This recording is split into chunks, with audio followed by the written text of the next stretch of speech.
This does feel very official. It does. I know. I was saying to you earlier. Be prepared to make a very serious press conference, or like we're like athletes. Yeah. It's. No. I was going to make an athlete joke, but then I forgot that I don't know anything about. I just think we need to just pass the puck more. Take more shots. I think we'll really take it. Yeah. Sorry for fighting. Too many penalty minutes. That was really brought us down. That was bad. Yeah. I'm so happy you're here. I got to chat a little bit in Calgary not too long ago. Yeah, that was fun. But now we're doing this all over again, which is amazing. Yeah. So does it still surprise you to still walk out onto a stage and see large groups of people screaming for you? I mean, this is definitely one of the bigger crowds that I've seen in a while, so that's really cool. That's definitely cool. That never gets old. So I definitely like that. It's so cool because, as an actor, a lot of times you don't really get to connect to people that you reach, right? That's very true. And that was one thing that I had trouble with when I was in film acting, is I felt very sort of divorced from the process of making it and the fan base. And especially when I was a child, so much time would pass between when I made the film and when the film came out, and when people were starting to see the film and receive the film, that I felt almost like it was years and years ago. Sometimes it actually was years ago. I mean, a year in the life of a child is like 5 years in the life of an adult. So they would say, "Oh yeah, you were so great in this movie," and I would be like, "Oh, I was in a movie." Yeah, and that was the thing. I think I kind of took that for granted. So it's really nice, and that's one of the many reasons that I like doing cons is you get so much love in one day, and you can feel really, really just. There's cats with ice cream on that shirt, and I love it. Sorry. All these flavors, and you choose... To be salty? That's fantastic. That is fantastic. Sorry, anything with cats, or dogs for that matter, is close to my heart. So, yeah, I really like being able to talk to people and to connect with people. It's really nice, and it's always so nice in a con setting too. It's because you get to like get dressed up and everybody's having a good time and it's fun, and it's like so much different than somebody running into me at the airport at 2 a.m. And asking for an autograph, and I'm on allergy medication and stuff. That's not that that's happened or anything, but it's nice. Everybody at cons is so nice, and at the risk of making a stereotype, the Canadian cons are always so much nicer. They're so much nicer. So if you were to come to a con as just a fan, would you dress up as something? What would you do? I'm kind of lazy when it comes to cosplay. Like sometimes I look at awesome costumes and I'm just like, I should do that. But then I'm like, no, I shouldn't, because that requires too much work. And I sewed a skirt in high school, but I don't know if I could sew like a whole outfit. But I'm gonna have to think about that. I'm gonna have to think about who I would cosplay as. I've had some fun Halloween costumes. Definitely. I was Dorothy Parker a couple years ago. I tried to do the sexy thing with the unsexiest thing I could think of. So one year I was sexy Ayn Rand. That was one of my favorites. That was definitely one of my favorites. So one of my friends always suggests that we be, what are they called? What's the team name from A League of Their Own? What'd you say? The Peaches, yeah. She suggested that we all go as that someday, and I think I would like that. That I know nothing about baseball, but that movie still makes me cry. So yeah. Is there no crying? There is no crying in baseball, but it had to be said. It had to be said. Exactly. Now, how does it feel to know that a lot of your work, people have just grown up with, and some of these people were the same age, and we were kind of the same age watching you in film. It's incredible. I mean, the past couple of years, I've started to hear, oh yeah, I showed your film to my daughter, to my son, to my child, and that is really amazing to me. I mean, for a while it was my nephew, my cousin, my little brother loves that movie, and now it's people actually showing their children, so it's a multi-generational thing, and it's kind of amazing, especially Matilda. I think Matilda in particular seems to be resonating, in aging well in its own way, and so I think that is something that. To be a multi-generational hit, that's pretty incredible. I mean, what more can you ask for? And to be a character that is, fighting for justice and literacy and intelligence and has those values, I think that's something that is incredibly important. And it's amazing to me that it's a message that still resonates with people. That's amazing. Have you always embraced the work that you've done when you were younger, your whole life? Because I know some people sometimes they look back and they're like, and they don't want to. I mean, I had many angsty years. I did, and I think it's hard sometimes when you have been a child playing a character. And when you grow up, I think in some ways it's kind of like, and this is provided you have, a loving, caring family, which unfortunately some people don't. It's kind of like how you grow up and you want to sort of separate yourself from your family and from your childhood, and you want to be independent and be your own thing, but you feel like you can't. You feel like you keep turning into a little kid again whenever around your family or your teachers, and everybody, your parents' friends are saying things like, I remember when you were this big. Like, imagine the whole world saying that to you. And that's what it can be like to be a child actor. And I mean, I kind of felt like people were confusing me with Matilda, which, there are worse people to be. You don't have magic? I mean, no, I'm not telekinetic. I'm just telepathic. No, the thing is, I felt like people were mistaking me for Matilda, which in some ways worked to my advantage because, people think that I'm smarter than I am. But also, it's hard because you can't live up to her. It's kind of like living in a cooler sibling's shadow. So that was really hard for me. A lot of people were disappointed when I wasn't as smart or as pretty or as fun or as cool as this character that they had seen on screen or built up in their head. And I really didn't like disappointing them, and I didn't like the fact that me just being myself disappointed them. At least that's how I felt for a long time. So, but the thing is that as I've gotten older, I consider myself really lucky because I loved the Book of Matilda as a child, and I loved a lot of these characters that I played, and I had wonderful experiences being with them. And I get to hear all the time, your movie was the reason that I became a teacher, your movie was the reason I became a librarian. Actually, is anybody here a teacher or a librarian? Raise your hand. Every time I do a show, without fail, at least 10 hands go up. Lots of librarians, lots of teachers, lots of educators, always. So, and that's great. That means a lot to me, and it's inspirational. So that's something that I really love, and that's something that I can hold on to, that I was inspirational, and I got to pay tribute to this character, this sort of archetype of a character that I loved so much. So it was hard for a while, but I think I've come back to embrace it. Very cool. And I love that you've put a lot of your stories in your book, which I happen to have a copy of right here. Yes. Where Am I Now? Have you read the book? Anybody? Anybody? Thank you. It's a great book. Thank you. And then I told you I read the book. I'd like to clarify that I listened to the audiobook. Yes, which I did, which I recorded. So, but how do you do that? Like, if you mess up, do you have to like stuck? Because you have to keep a pace. Yeah, you keep a pace. You keep a pace, but I think it was easy because they were words that came from my head. So I've done other audiobooks as well, and I've always loved voiceover. I'm doing more voiceover these days, and I would love to do more books. But doing my own book, I knew what I wanted the pacing to be, so I could do it. And also, I've been doing interviews in voiceover and such from when I was a young age, so I'm used to doing the, if I say something like, and then he thought that he would. You just have to go back and start over at the beginning of the sentence again, and that just comes naturally to me. And because it doesn't come naturally to me, it comes from years of practice, but it comes naturally to me now. And so people working with me were like, oh wow, you're really good at that. And I'm like, thank you. It comes from years of doing interviews and years of doing recordings where you just stop and you go back and you start over again. And it's nice. It's actually, I feel like sometimes it's hard to move on from your mistakes, but that's in one way in which I can actually do it. Now, is this book something you've always wanted to do? You've been like kind of compiling this throughout the years? I always wanted to be a writer. I knew I wanted to write a book. I had a lot of stories. I wasn't sure what I wanted to do first. I felt kind of overwhelmed at times because there were times where I was thinking, I want to write a YA novel, I want to write a play, I want to write a screenplay, I want to write a TV show, I want to do this, I want to do that. But I'd also been doing a lot of live storytelling. Which is something that I love and I still love.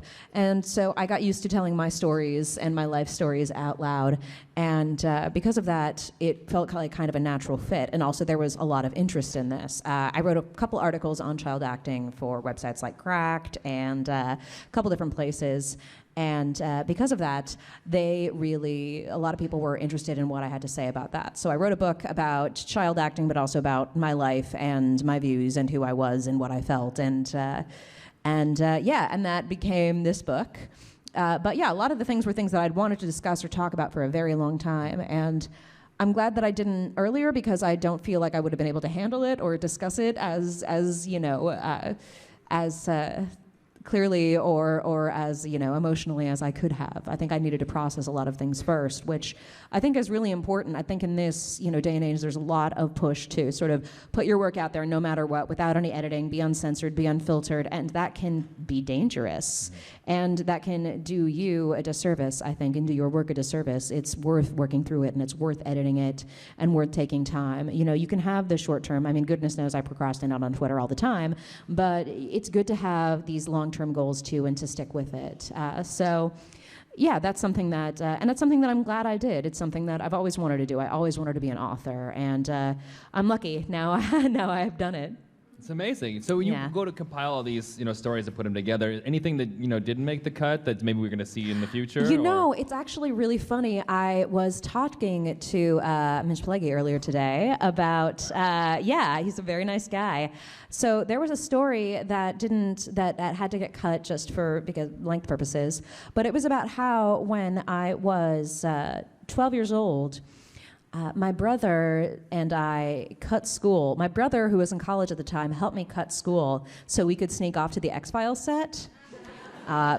Because it was his favorite show, and we used to have X-Files marathons the day before school began on Labor Day, and so we would always do that, and it was exciting. And we had worked with somebody who had been an assistant director on a couple movies that I'd done, and she was working on the X-Files, so we had an in. But I remember we went up to my dad and was like, Dad, can we go to see the X-Files? Can I skip class to go to the X-Files set on Thursday? My dad looked from me to my brother, and my brother to me, and said, no.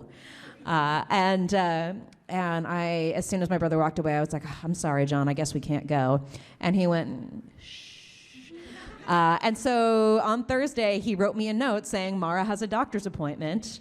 And sure enough, I got out of class, and we went down to the administrative office, and my brother had always been, I describe my brother as very smart smartasses. Kind of like if Ferris Bueller was like an honor student, that's what they were like. So, but the administrative ladies all loved him. Like, you're at Johns Hopkins University? That's amazing. You're doing a double major? Wow. Where are you taking Mara? Oh, to the doctor. And I was like, yes, we're going to the doctor. That's right. But we went to the set, and we had a great time, but Mitch was the only person there that we really talked to, and we were joking with him, and, meanwhile, like, David Duchovny and Gillian Anderson were looking at, like, who are these kids with Adobe grins on their faces? And we had a great time, and Mitch was so kind and sweet to us on that set, and then we left, and my dad asked me, I was such a goody two-shoes. My dad looked at me and said, so how was your day at school? And I burst into tears, and I said, I cut school with John today.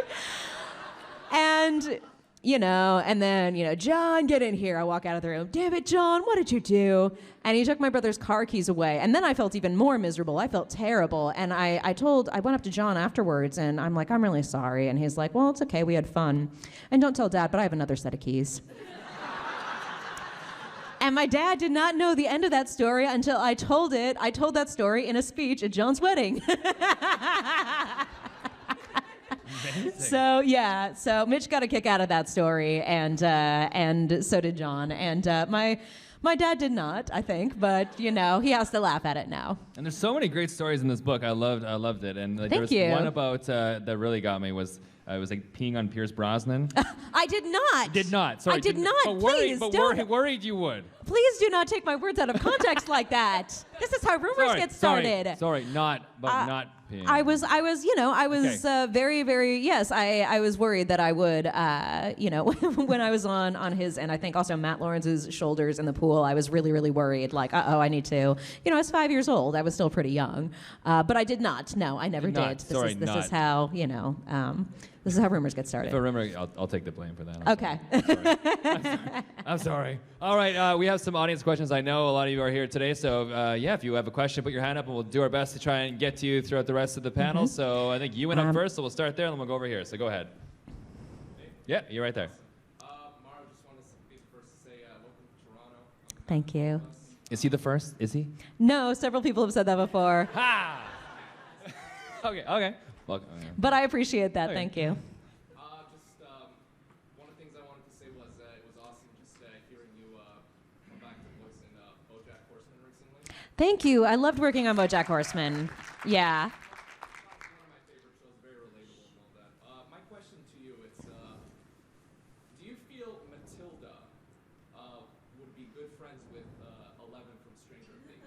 You know, people always ask me who would win in a fight between Matilda and Eleven from Stranger Things, and I always tell them they would not fight.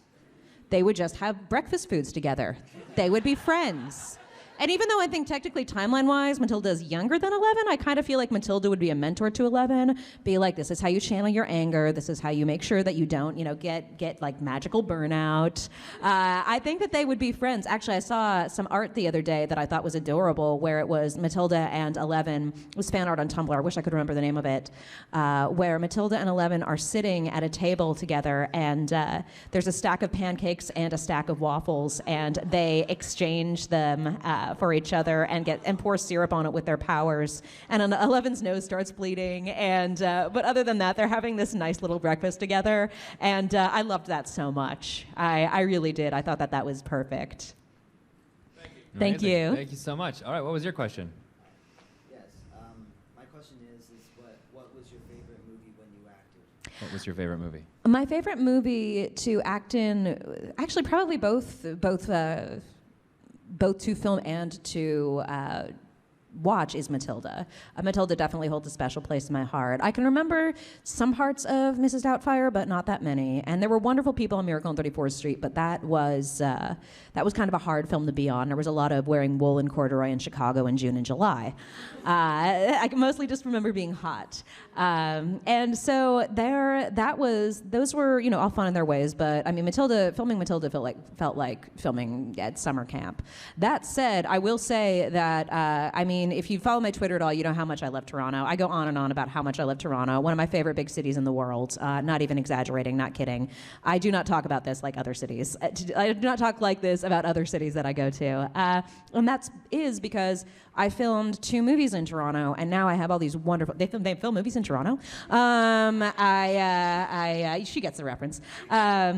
But yeah, I've had wonderful times here, just wonderful times filming here. And so in some ways I feel like Toronto is like my college town or my university town. Like, it's where I come back to and I'm like, oh yeah, I remember that place. And that's where we used to go hang out. And that's where, granted I was, how old? I was 9, I was 12 when I was filming, so we weren't like going out drinking or anything. But I can be like, oh yeah, that restaurant and that park and that place. And I have so many happy memories of being in Toronto. It really is. I always feel safe and happy here, and I have so many wonderful friends. So I guess Matilda, and anytime I was filming in Toronto, that's my answer. Amazing. Question to the audience. Are you hearing the questions okay in the back, or should we be repeating them? Are you good? Oh, you're all good. Okay, good, cool. Oh, let's go over here to you. Yeah, right there. You said you read Matilda. Have you read any of the other Roald Dahl books? And of the others, which is your favorite? Yes, I have read a lot of the other Roald Dahl books. I'm not sure which one is my favorite. The Witches scared me a lot. That was a really scary book. I liked so much of them. I really liked James and the Giant Peach. I thought it was nice that he kind of made his own family in that, which is something that you get from Matilda as well. I would say Matilda is my favorite, but I loved Charlie and the Chocolate Factory. I loved all of them. I really did like. Yeah, I can't think of any that I didn't enjoy. They all were very much a part of my childhood. Very cool. All right, so right behind you, right there. Yeah, you. Yeah. So, what's your fondest memory working with Rob Rowling and Mrs. Doubtfire? Oh my goodness. There is a story in the book that there's some kids here, so I don't know if it's quite appropriate for children, but he was wonderful. I embarrassed myself, and Robin saved me from getting in trouble. But he was just really a lovely guy, and I remember him, making like little hand puppets like this, saying things like, "I don't like you, you smell like poop," which is, the height of hilarity when you're 5. One thing that my mom always loved to tell stories about is how when I've always been, any musical theater geeks here? I saw some Hamilton T-shirts earlier. I get it, I get it. And I was always a musical theater nerd, and so my favorite songs were always from musicals. And when I first met him, he said, "So what kind of music do you like?" And I said, "Oh, I like a lot of musicals." And I started naming some off. And he, while in Mrs. Doubtfire Drac, started singing "There Is Nothing Like a Dame." all kinds of, you know. And my mom thought that was really interesting, that he was a man dressed as a woman, you know, dressed as what a woman would be, singing "There Is Nothing Like a Dame," and it was kind of interesting, kind of an interesting moment there. And also, he was just a good singer, so that was really fun as well. He was a really sweet guy, and I consider myself very lucky to have worked with him. All right, let's go to this side now. So let's go, right there in the back. Yeah. No, yeah, sorry. Yeah, no, you. No, sorry. Wednesday? Yeah, right there, yeah. Okay. So. Oh, her or No, Wednesday? In the back. We'll go to you next. So right there in the back. Yeah, Wednesday. What was your favorite scene to act in Matilda? The dancing scene was really fun to film in Matilda, because I was really nervous about dancing. I'm a really bad dancer.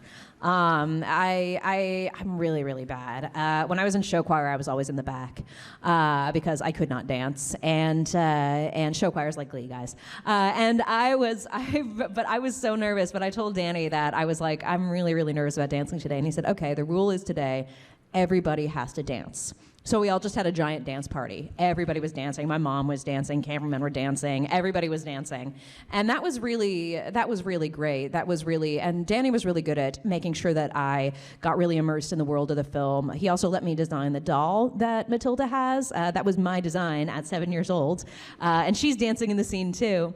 That, I would say, and also the scene where we chase Miss Trunchbull out of the school, because honestly, who doesn't want to throw a bunch of junk at someone when you're 7? And Pam Ferris took it very well, because she is one of the nicest people I've ever met in my life. Very nice and very patient. All right.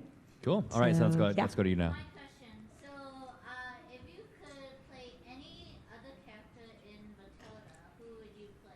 Oh, any other character in Matilda? That's an interesting question. I don't know, actually. I mean, I loved playing Matilda so much, but I also love playing ridiculous characters. So Zinnia would have been fun. Matilda's mom probably would have been fun. I don't think I'm big and tall enough to play the Trunchbull, but I like the really weird, wild, over the top characters. So you know. Someone's like Miss Trenchbull. I'm being serious. Yeah, there's a lot of people out there like that. She was an Uber driver. Wow. What? Oh, that sounds very scary. At my house, I was getting out. She was like, "Beep, beep, beep." Yeah, sometimes there's people like that. So, I mean, I don't know. There's probably a lot. But Pam Ferris is a very nice lady in real life, so I can assure you she's really nice. She's not driving She's Uber? not driving Uber. Okay. No. She's off in the UK rescuing cats and dogs. That's what she's doing. Yeah. All right. All right, other So- questions? Yeah, right here in front. Yeah. I'm a big fan of your work with the nostalgia trick. Mm-hmm. Do you keep in touch with those girls? With who? With which? Nostalgia chick. Oh, yeah. We used to live close. We used to live really close to each other. I don't see them as much anymore because we're all over the place. But yeah, I still talk to. I talk to Todd sometimes. To Dan Olson. Dan Olson's great. I saw him in Calgary. I haven't done as much stuff with them lately because we've literally gone separate ways, living on different parts of the country. But yeah, I did a lot of stuff with them for a long time. And Doug is a very nice guy. He's a very nice, very down to earth, very friendly guy. We still talk on Facebook all the time. Cool. All right, this guy's had his hand up for a while, so let's go over Yes. there. Hi. Hey. Yeah, happy to be here.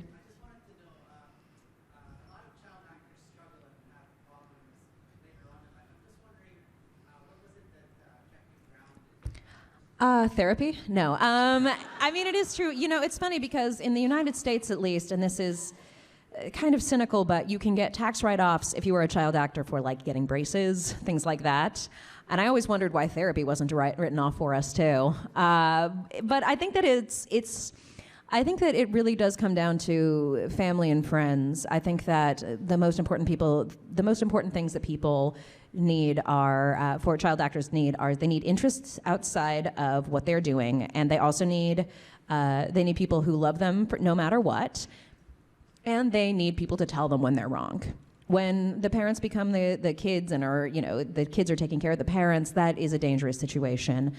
They need to look at it as a hobby. They need to take it as seriously as a job, but they need to look at it as a hobby. See it as something just kind of fun and something that isn't the end of it. I think that child stars, and child actors should try to go to college or try to at least, learn a trade or learn something other than that, other than just acting, because they need to see more of the world and they need humility. Because if you don't learn humility yourself, the world is going to force it upon you, and that's not fun. So I think that you definitely need that. I think that there were times that I struggled with a lot of being a child actor, and I had a lot of angst for a very long time. And it was very hard for me sometimes. So talking it out with, neutral third party did help. But I also think that I was very lucky. My immediate family is very wonderful and supportive and very loving, and I've always known that they would be there for me no matter what and no matter what I was doing. So that was really great. That was really important. And also my parents trying to keep me grounded as best they could. My parents, for example, letting me or making me share a room with my sister until I was 14. And the last brother went off to college, and we finally had separate rooms.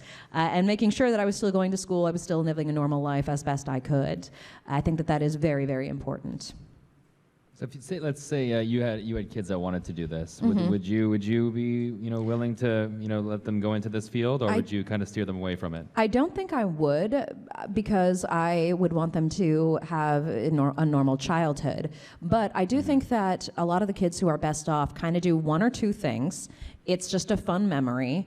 And then they go off, and it's something they write in the About Me section of their college admissions essays. It's just like something that's fun. It's something that's not really a big deal to them. It was a fun experience. I think that those kids tend to do well as long as they're doing that and they're doing other things.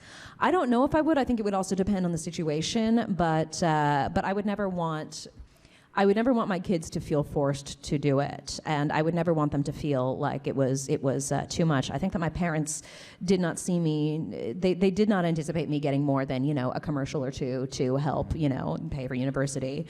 So I think that if they had known that I was going to be the leading role in movies, I wonder if they would have let me. It's also worth noting that I grew up in Southern California near Los Angeles, where being a child actor was a very common thing. A lot of my friends were child actors as well. My first boyfriend was a child actor. There was a lot of that there, and it's kind of normal. I mean, I think that kids all over the world do things that are kind of dangerous, and I'm sure there's kids in Canada who play hockey on thin ice, but everybody's just like, whatever, it's Canada, they're fine. And that's kind of what child acting was in LA. It was just like they're going to be doing, they're going to be they're going to be child actors, but they'll be fine. I think that we sometimes did not take it as seriously as we could have. And if they had known that I was going to blow up, not that I was ever as famous as a lot of other child actors, but I did have, I was moderately famous for a bit. I wonder if they would have said yes, but you can tell. So yeah. And how about like growing up now and doing it now? Say you were to be, doing this now in today's day and age. Would that be any different at all, do you think? I think it's harder in some ways because there's so much stuff with social media now that a lot of people think that they are entitled to your presence and entitled to your time and free to make comments about you. I mean, it's which is completely inappropriate. And I think that it is. One thing that I worry about a lot is not kids who are child actors necessarily working on big shows. I think like the Stranger Things kids, they've had bad things said about them and things like that, but they've been able to recover because they have families, they have support systems, they have agents. Who I worry about more are the kids who have major social media followings, but don't have any media training, don't have parents who know what they're doing really, don't have parents who can really understand what they're doing, and are just kind of monetizing it and becoming popular and being all of these, preteen and teenagers, crushes. I think that can be really dangerous. That kind of worries me because I don't know if they really know what they're getting into, and a lot of them are having a good time, and that's great, but where some of them are going to be able to go somewhere from there and some of them aren't going to be able to, and that can be dangerous and that can be devastating. So I worry a lot about a lot of people. My sister describes me as a big sister to the world, like, are you sure you're okay? So, but yeah, they're the ones that I worry about more, I think. kind of lucky to grow up in a social media free world too, because now it's a little scary to put yourself out there because people just want to kind of knock you down right away. Yes, but I will also say that at least we are more aware now of what is out there. When I was a child, there were a lot of things that were out there on the internet and in fan mail and that were, inappropriate and scary. And I think that we didn't really anticipate that. We didn't really understand that that was out there. So now we at least understand that it's out there, and we don't take things for granted. We don't take the safety for granted. So it's better in some ways and worse in others, I suppose. Cool. All right, let's go back to the audience here. Okay, so yeah, you right there, and then we'll go to you second. So go ahead. Hi. So, I just wanted to say, first of all, that your portrayal of Matilda is kind of what shaped me to become a librarian. You mentioned that earlier on. I love hearing that. Yeah, because Matilda character was so into reading books and loved reporting, and it kind of inspired me. So, thank you for that. Thank you. My question is, no pressure, if you were to decide to go back into acting, what story or character would you most like to portray? Oh, I don't know. I can't think of a character that I would really love to play. Other than some musical theater parts, there's definitely part of me thinks that sometimes I'm never gonna act again, and then other times go, maybe when I'm 60 I'll play like a Sondheim leading lady, I'll here's to the ladies who lunch. That would be fun. I do Everything's Coming Up Roses at karaoke a lot, but that's something I think that would be fun. I definitely like playing characters.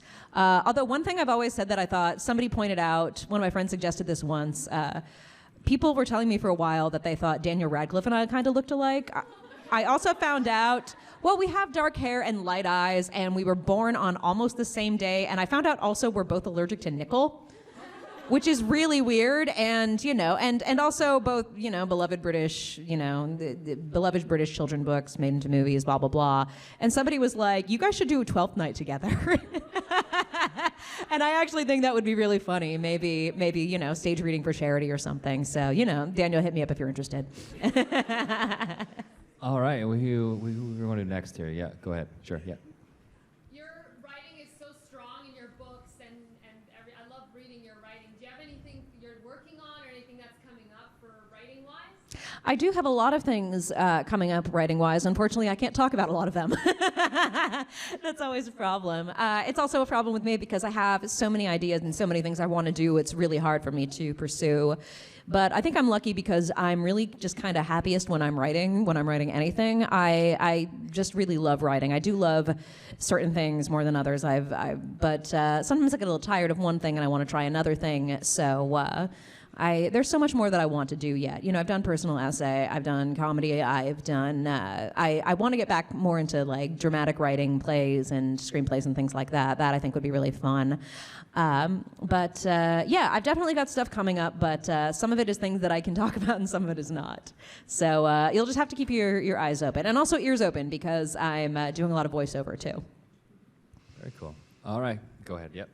Mara, I wanted to ask you for a counterpoint to what you took away from Robin and from Danny. What did you take away from Rhea Perlman and from Sally Field? Rhea was a really wonderful woman. She is still a really wonderful woman, and Sally Field is as well. Sally was incredibly sweet. In my family, we had a tradition that, looking back on it, I realized was just an excuse for my mom to make us write and practice our handwriting. But we used to write letters to our tooth fairy, and we would give them names. I don't know if it was sort of like a T.S. Eliot, like they have their own fairy names, but we gave them, our human names as well. And I named mine Sally after Sally Field. Which that shows you how much of a sweetheart she was. I remember, getting down to my level and running, that one infamous line that I say at the dinner, after dinner to Robin or to Sally Field. She let me practice with her a couple times, so I really to make sure that I really got it. Rhea Perlman was wonderful. We made up songs and stories all the time. We did all kinds of things. My favorites were always about her pet hamster and the adventures that he went on, and we would collaborate on those too. So it was really fun. They were really great, and especially I remember Rhea being there, and the DeVitos, all of them being there for me when my mom was sick and dying. They would let me stay over at their house. They would come over. They really took care of us in a really wonderful way, and I feel lucky to have had that opportunity to work with them. All right, you with the headphones. Yep. So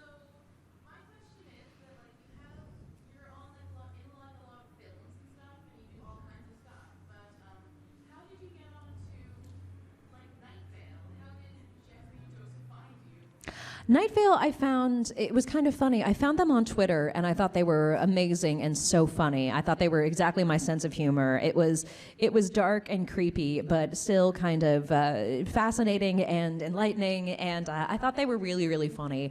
So I started following them on Twitter, and then I found out that they worked with the New York Neo-Futurists, who I loved. They were one of my favorite theater groups in New York, still are, and they are fantastic. What they do is they do 30 plays in 60 minutes.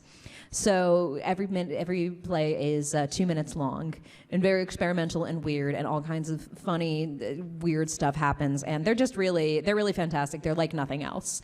And I'd always loved that show, and I knew people who had worked with them because the New York theater scene is very, very small. So the manager of the group at the time was somebody that I'd worked with as an assistant director, and I went to college with somebody who was in it at the time. So when I put it together and realized, like, oh, these guys are, in this circle, I reached out to them and I was like, hey, we know a bunch of people in common. And I'd seen them around. I'd seen them in shows. I'd seen Jeffrey in shows and Meg in shows as well. And I told them, I was like, hey, I know you guys do the Neo-Futurists. I love the Neo-Futurists. I also love the show. And I also love doing voiceover, and I haven't done it in a while. So if you need anybody to play a part, and I was thinking maybe they'd cast me as Pamela Winchell, the mayor. Desiree Birch does that, and she's fantastic. And they were like, we were thinking of having you play the faceless old woman who lives in your home. And I said, okay, that's even better.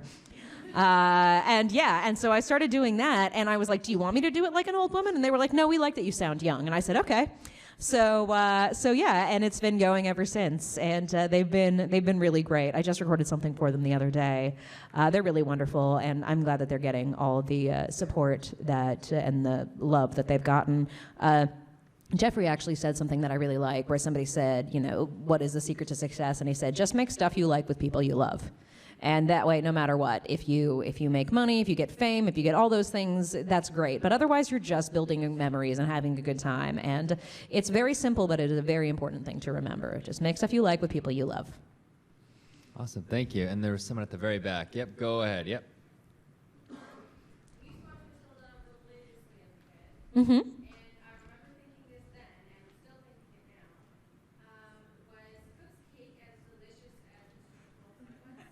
I never tried the cake. I did not want to eat the cake. It was, you don't eat somebody else's props. You don't. That is a big, big problem. I will say, though, when we did the Matilda reunion and there was cake there, we did eat that cake, and that cake was very good.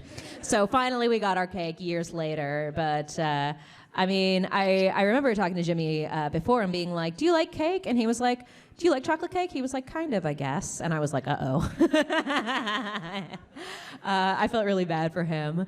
Yeah, that scene took a really long time to film, but it is really fun to stand up and yell and cheer him on too. So that we had a good time with that for sure. But no, I didn't get cake at the time. I did not get cake. It took me years. It was 20 years before I actually got the cake.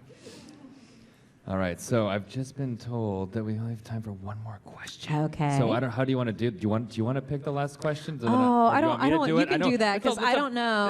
This is a burden. Yeah, I know. make sure they're questions, not comments. Also, if you want to ask me a question personally, I will be back there signing stuff for a few more minutes, and I will be here tomorrow. So you can come by and stop by there and say hi tonight for a few more minutes, or see me tomorrow. So yeah, you can do that. You can pick whoever. It's a lot of pressure. I don't know. I mean, he's had his hand up for a little bit now, and there's someone in the front. I mean, okay, you're okay with that? You're okay with that? Okay. See, us Canadians are so nice. Yeah, right. We would like to. Yeah. Okay, go ahead. Mm-hmm. I've been on BoJack Horseman. I've been on Welcome to Night Vale. I've done a couple of commercials and recordings that you may or may not have heard. And also, I've done some animation voiceover that I cannot talk about yet. So, like I said, just keep your ears open. All right, so I guess for all her mysterious future projects, you can follow her online, social media, and all that stuff. I know you're always on Twitter, which is lots of fun. Yeah, it's a habit. And yeah, of course, pick up her book, which is absolutely amazing to get the whole story, or at least most of the story. There's been some things that we've learned that not made the cut. Maybe for the next one. Yes. Everyone, give it up one more time for Mara Wilson. Thank you. Thank you very much. Thank you for watching the Convention Junkies coverage of the 2018 Toronto ComiCon. Please like, comment and subscribe to see more. If you would like to help us with future projects, please visit our Patreon page.